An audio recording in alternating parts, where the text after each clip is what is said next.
नमस्कार, आप देख रहे हैं प्राइम टीवी। मैं हूं आपके साथ आरती तिवारी। वक्त हो चुका है 4 बजे की 4 बड़ी खबरों का। प्रधानमंत्री नरेंद्र मोदी ने आज यूरोपियन आयोग की अध्यक्ष उर्सुला वॉन डेर लेयन के साथ की थी, जो आपको बता दें कि जिसमें भारत यूरोपीय संघ की रणनीतिक साझेदारी को नई गति प्रदान करने का पर भी ध्यान केंद्रित किया गया। कयास लगाए जा रहे हैं कि बातचीत के दौरान दोनों लोग महत्वाकांक्षी व्यापार समझौते को अंतिम रूप देने के लिए अग्रसर वार्ता जो पूरी तरह से वार्ता होती हुई नजर आ रही है। और आपको बता दें कि साथ ही व्यापार और निवेश संबंधों को बढ़ावा देने के तरीके को भी तलाशा जाएगा। यही नहीं, वॉन डेर लेयन यूरोपीय संघ के आयुक्तों के साथ बीते दिन 2 दिवसीय यात्रा पर भारत पहुंची हैं। प्रधानमंत्री मोदी के साथ वार्ता से पहले एक थिंक टैंक में उन्होंने कहा था कि ये दुनिया खतरों से भरी हुई है, लेकिन मेरा मानना है कि महाशक्तियों के बीच प्रतिस्पर्धा का ये आधुनिक संस्करण यूरोप और भारत के लिए अपनी साझेदारी की पुनः कल्पना करने को लेकर अवसर है। फिलहाल उम्मीद यही है कि दोनों के बीच जो मुलाकात होगी और मुलाकात के बाद देश के विदेश नीति यानी कि जो विदेशी नीति होगी उस पर सकारात्मक परिणाम देखने को मिलेंगे। इन्वेस्टमेंट फ्रेमवर्क मजबूत करने के लिए इन्वेस्टमेंट प्रोटेक्शन और जीआई एग्रीमेंट पर भी आगे बढ़ने की बात हुई है। टेक्नोलॉजी और इनोवेशन के क्षेत्र में एक ट्रस्टेड और सिक्योर वैल्यू चेन हमारी साझी प्राथमिकता है। Semiconductor, AI, high performance computing और 6G में सहयोग बढ़ाने पर भी सहमति बनी है। हमने एक स्पेस डायलॉग शुरू करने का निर्णय भी लिया है।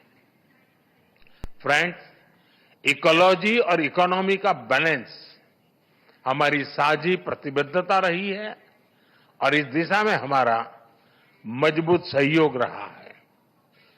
हमने ग्रीन हाइड्रोजन फोरम और offshore wind energy business summit करने का निर्णय लिया है। दिल्ली में बीजेपी की वापसी के साथ ही राजनीतिक कोहराम मच गया है। बीजेपी सरकार कैग रिपोर्ट्स के जरिए आम आदमी पार्टी को कटघरे में खड़ा करने का प्रयास कर रही है और इसी क्रम में आज दिल्ली विधानसभा में दूसरी कैग रिपोर्ट पेश की गई। दिल्ली के मुख्यमंत्री रेखा गुप्ता ने सदन के सामने रिपोर्ट पेश की है।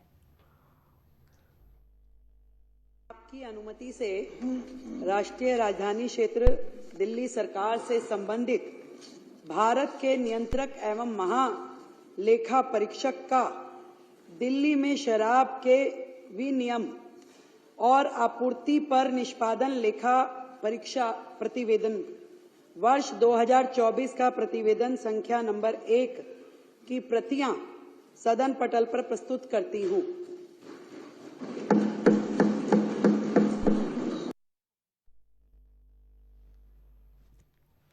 और इससे पहले दिल्ली विधानसभा में विधायकों ने सीएजी रिपोर्ट लीक का मुद्दा उठाया था, जिस पर कई विधायकों ने स्पीकर से अपील करते हुए कहा कि सदन में पेश होने से पहले ही सीएजी रिपोर्ट कैसे लीक हो गई, इसकी जांच होनी चाहिए। स्पीकर ने विधायकों को भरोसा दिलाया है जो भी अधिकारी इसमें संलिप्त है उसके खिलाफ कार्रवाई होगी। फिलहाल कैग के मुद्दे पर नेता प्रतिपक्ष आतिशी का कहना है कि देश लोकतंत्र और संविधान से नहीं बल्कि तानाशाही से चल रहा है, लेकिन हम इस तानाशाही को स्वीकार नहीं करेंगे।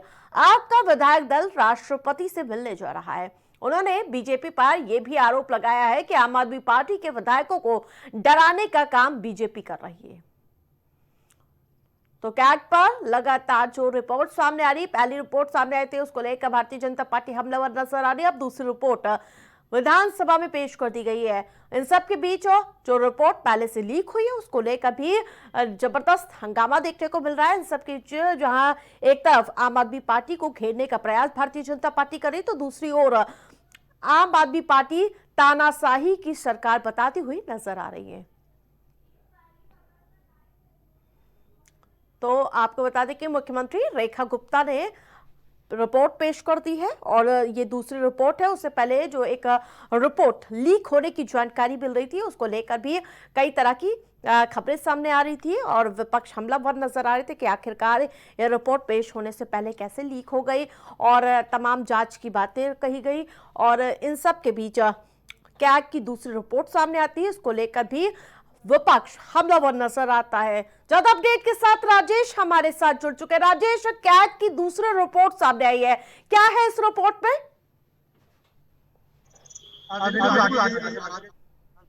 दिल्ली विधानसभा में आज दिल्ली की मुख्यमंत्री रेखा गुप्ता ने कैग की रिपोर्ट आज वहां पर पेश की है। सदन के पटल पर उन्होंने आज रिपोर्ट पेश किया। सबसे बड़ी बात आपको बता दें कि जो कैग की रिपोर्ट पेश की गई है, इसमें देखा जाए तो इसमें जो इसके पहले आम आदमी पार्टी की जब सरकार थी, उस समय जो मोहल्ला क्लिनिक था, उसके साथ साथ में और तमाम सारी योजनाएं थी, जिसमें उसमें जो गड़बड़ियां पाई गई थी, उसको लेकर कैग की रिपोर्ट बनाई गई है। और कैग की रिपोर्ट को आज दिल्ली की सीएम रेखा गुप्ता ने पेश किया है, जिसको लेकर अगर देखा जाए तो जो कैग की रिपोर्ट पेश की गई वो लीक का मामला उठा। लीक के मामले को लेकर विधानसभा में हंगामा देखने को मिला। वहीं अगर बात करें विपक्ष की नेता जो आतिशी जी है, आतिशी ने लगातार विपक्ष को जो है सरकार को घेरती हुई नजर आई। उन्होंने कहा कि सरकार बाबा साहब के भीमराव अम्बेडकर के संविधान से नहीं, बल्कि सरकार जो है वो तानाशाही से चल रही है राजधानी दिल्ली। जिस प्रकार से अभी आपने देखा था, पहले शराब घोटाला, चुनाव भर शराब घोटाले को लेकर भारतीय जनता पार्टी हमलावर नजर आई और अब जो मोहल्ला क्लिनिक है उसको लेकर भी लामबंद नजर आ रही है भारतीय जनता पार्टी।